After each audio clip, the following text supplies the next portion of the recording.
Chapter 5. How an ambitious Antichrist program leads first to assassination. My mother fell sick and was put under observation at the hospital. My father, by a strange reaction of pity, I suppose, played the whole scale of kindness with me. I responded with great dignity. He asked me what I intended to do. I answered that I would not quit, but I would study medicine if the church really did not want me. It was little exposed on the welfare of bodies which favors the good of the soul. But enough of self-praise. Of course, I had sent an urgent telegram to the uncle, through the priest who acted as my mailbox. My answer came rapidly. It was short, and it only half surprised me. It read, "Suppress the obstacle." Of course, I had received a special training reserved to greatest secret agents. I knew as well how to attack as to how to defend myself. On this occasion, I debated a long time with myself in order to know whether I should stimulate an accident or rather heart failure. In short, I should sow worry or simply give proof of my docility. I thought it best to perform this liquidation outside the convent.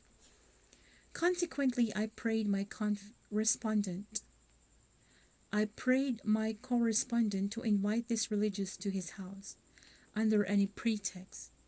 Happily, these two men knew each other. I was not lying when I asserted that I wanted to know what had prompted this religious to refuse me the signs of a true vocation. This was important for me, because I could learn how to perfect my little religious act.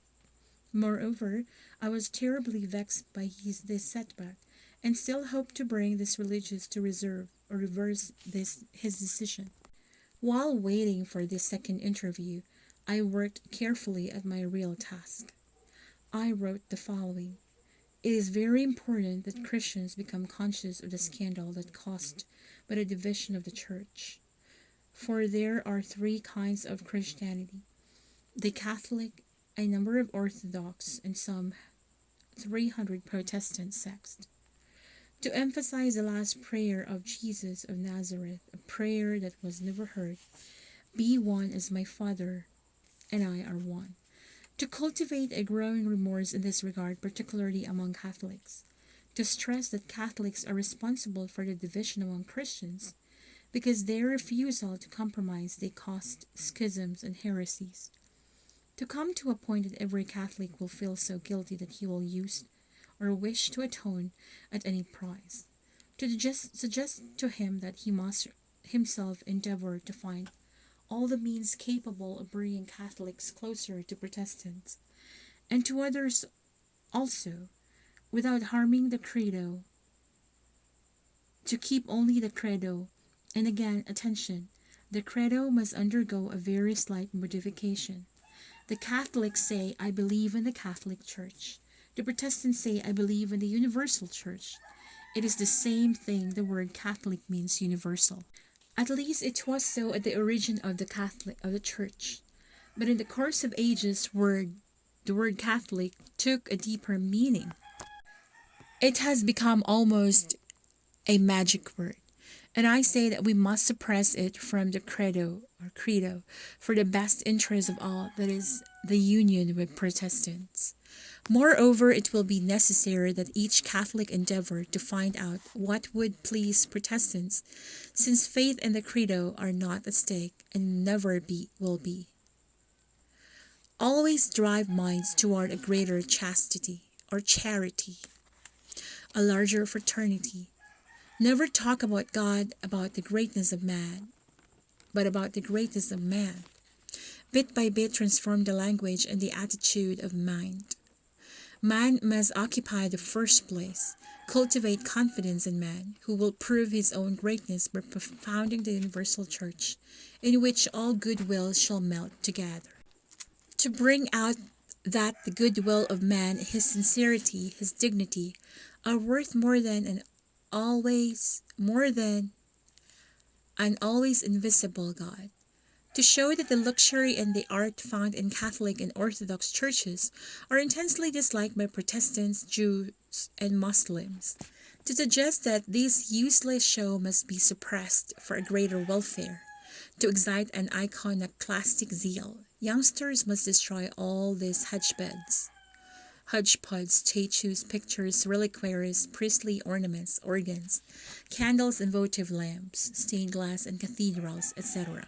It would do some good that a prophetic be sent, or a prophecy be sent throughout the world. That would be the following: someday you will see a married priest in a mass said in vernacular tongues. I remember with joy that I was the first one to say these things in 1938.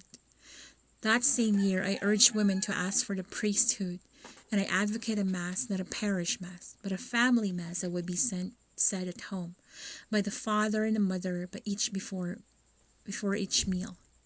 Ideas crowded into my head, each one more exciting than the other before it. As I was finishing transcribing into code this entire program, my friend informed me that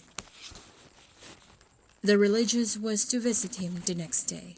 I had decided my line of conduct. I thought of trying to bring this quite simple and not very cultivated man to change his verdict. He did not seem surprised to see me arrive. My friend had tried to make him talk about me, but to no avail, so he gave the conventional sign agreed upon. I was not discouraged but attacked with mildness this certainly honest man. I pointed out to him that he was almost committing a murder by refusing me the priesthood, and I insisted on knowing the motives of his attitude. But he answered me that he had no motives, the Lord enlightened him on his souls, and that mine was not worthy to enter the priesthood.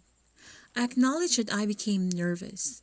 This was not an answer, but I finally believed that he did not lie. In truth, he had no precise motive to reject me totally, except a sort of intuition.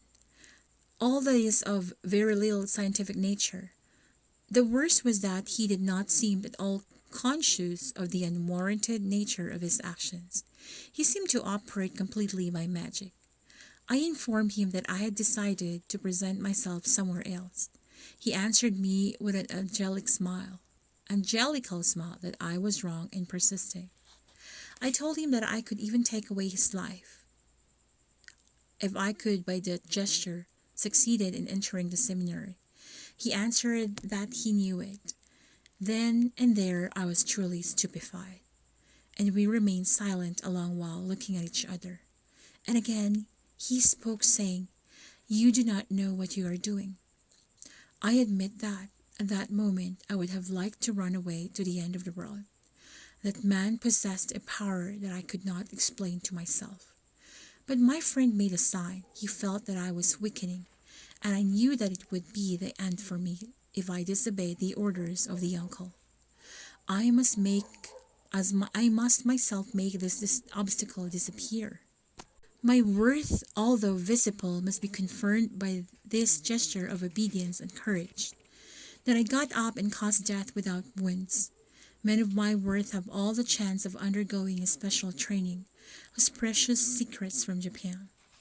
At that time, few persons in the Occident were aware of being very ignorant of all the extraordinary possibilities which the human body offers for defense, as well as for attack, even for murder with bare hands. Although a Russian, I readily admit that in this matter, and maybe in others, the Japanese are experts. I do not believe that at that time of my studies, many European or even American countries taught really aesthetic and at the same time efficacious methods of fighting with or without death, but always with the bare hands. I was proud to be one of the first devotees of these martial arts, all the more so because they correspond, for the Russian that I am, to a national worship of the dance. They have allowed me on many occasions to defend myself without acting like a sluggish and prehistoric animal. Having caused in two swift gestures but requiring a long training, the death without wound of the one who had almost comical audacity to oppose him to Marxism, Leninism, in other words, to the future. I quietly returned home.